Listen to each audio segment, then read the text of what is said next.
Shalom saudaraku yang terkasih di dalam Tuhan Yesus Kristus. Selamat malam, salam sejahtera untuk kita semua, dimanapun saudara-saudara berada. Kiranya damai dan sukacita oleh Roh Kudus melimpah dalam hati dan kehidupan saudara semua. Dan semoga saudara semua dalam keadaan sehat selalu. Sebelum kita mendengarkan renungan firman Tuhan, mari sama-sama kita berdoa. Bapa kami dalam kerajaan sorga, Bapa yang baik, ajaib, dan penuh kasih karunia. Bapa yang kami muliakan, di dalam nama Tuhan Yesus Kristus. Kami mengucap syukur Tuhan, oleh karena pertolongan-Mu di sepanjang hari ini, kami boleh dimampukan Tuhan untuk melewati hari ini, untuk melakukan tugas dan tanggung jawab kami, melakukan segala aktivitas kami. Dengan pertolongan Tuhan, terima kasih ya Tuhan. Pada saat ini kami kembali akan merenungkan firman-Mu. Berbicaralah kepada kami, urapi kami, jamah hati kami, supaya kami mengerti akan maksud firman-Mu. Terima kasih Tuhan. Dalam nama Tuhan Yesus Kristus, kami berdoa. Amin.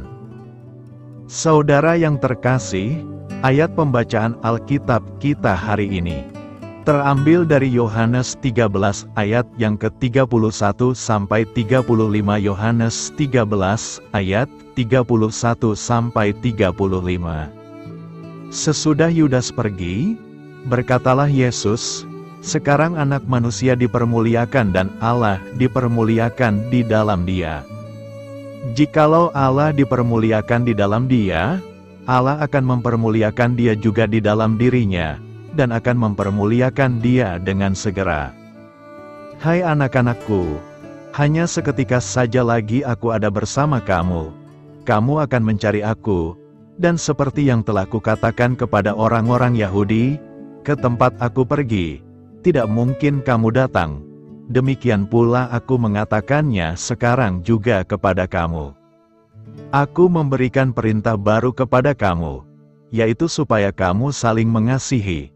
Sama seperti aku telah mengasihi kamu, demikian pula kamu harus saling mengasihi. Dengan demikian semua orang akan tahu bahwa kamu adalah murid-muridku, yaitu jikalau kamu saling mengasihi." Judul renungan kita hari ini adalah mengasihi dengan perbuatan kita. Sahabat suara kasih, hari ini saya ingin membagikan sebuah prinsip yang sangat sederhana. Kita adalah orang-orang yang sejak semula telah ditentukan untuk menjadi alat Tuhan, untuk menerangi dunia dan menggarami dunia. Dengan apa? Dengan kasih. Inilah perintah Tuhan untuk kita. Seperti dituliskan dalam Yohanes 13 ayat 34, supaya kita saling mengasihi sama seperti Tuhan telah mengasihi kita. Firman Tuhan menyebut bahwa orang percaya memiliki sifat seperti garam. Garam itu mengawetkan, menyembuhkan, dan memberi pengaruh. Sebagai orang Kristen, garam kita adalah kasih. Dunia mungkin tidak mengerti bahasa Alkitab seperti kitab Matius, Lukas, atau Mazmur, tapi mereka bisa merasakan makna dari kata-kata tersebut melalui perbuatan baik kita. Dengan kata lain, bahasa yang dimengerti dunia adalah bahasa perbuatan. Tuhan Yesus memberikan teladan kepada kita. Kasih itu harus dilakukan. Kita bisa mengasihi tanpa memberi. Tetapi kita tidak bisa memberi tanpa mengasihi.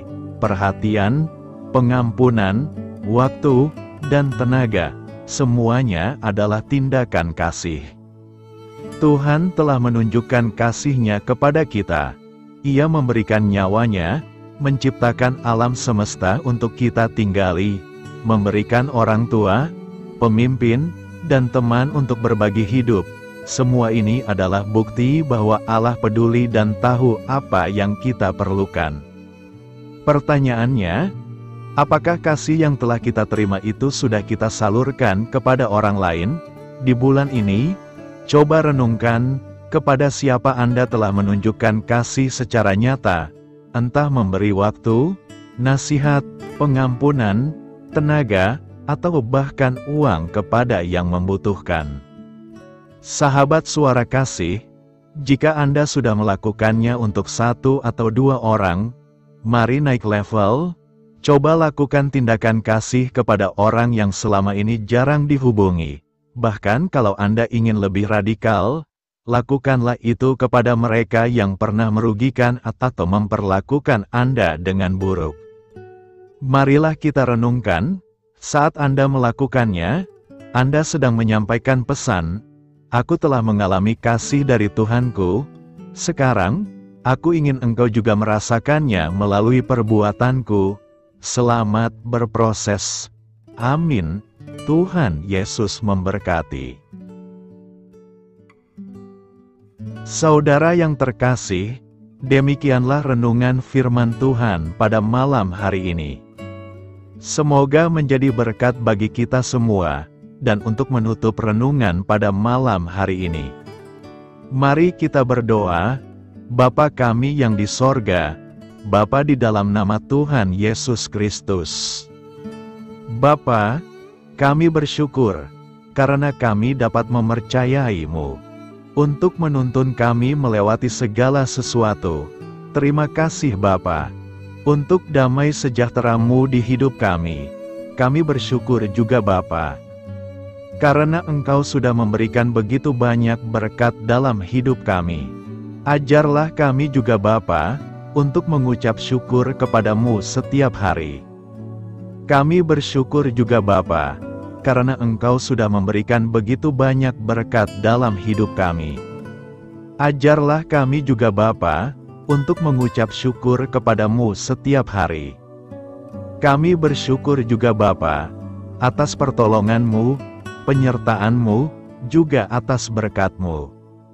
Kami berbahagia dan bersyukur atas kebaikan Tuhan di dalam hidup kami. Terima kasih untuk penyertaan Tuhan di sepanjang hari yang telah kami lewati. Hingga pada malam hari ini, kami boleh bersyukur lagi di hadapan Tuhan. Melalui doa dan renungan pada malam hari ini, terima kasih buat firman-Mu pada hari ini ya Tuhan. Kami mau selalu belajar dan terus belajar tentang firman-Mu. Firman-Mu yang menguatkan dan meneguhkan iman kami. Firman-Mu yang mengubahkan hidup kami mau melakukan firman-Mu ya Tuhan. Di sepanjang hidup kami, agar kami tetap kuat berjalan bersama dengan Engkau. Terima kasih ya Tuhan, buat kesempatan hidup yang masih Engkau berikan. Kami mau pakai untuk hormat dan kemuliaan nama-Mu. Kiranya Engkau terus memberkati kehidupan kami, keluarga kami, sanak saudara kami, daerah tempat tinggal kami, bangsa dan negara kami, pemerintah-pemerintah kami. Biarlah semuanya dalam perlindungan-Mu ya Tuhan, dan jadilah sesuai dengan kehendak-Mu yang terbaik di dalam hidup kami. Ya Tuhan, hamba berdoa untuk saudara-saudaraku yang sudah mendengarkan renungan hari ini. Biarlah yang saat ini sedang mengalami sakit penyakit, pergumulan masalah, kebutuhan ekonomi. Kiranya Engkau jamah, sembuhkan dan pulihkan, berkati perekonomian mereka, serta berikan jalan keluar di setiap pergumulan masalah yang sedang mereka hadapi. Dan ajarlah kami, ya Tuhan, untuk selalu berharap dan percaya sepenuhnya kepada Tuhan Yesus. Pada malam hari ini, ya Tuhan, kami akan beristirahat dalam tidur kami. Kiranya Engkau sertai dan lindungi kami di sepanjang malam ini, sehingga kami boleh bangun besok pagi, dengan tubuh yang sehat, kuat, serta diberkati Tuhan. Terima kasih Tuhan. Inilah yang menjadi doa dan permohonan kami. Dalam nama Tuhan Yesus, kami berdoa. Amin.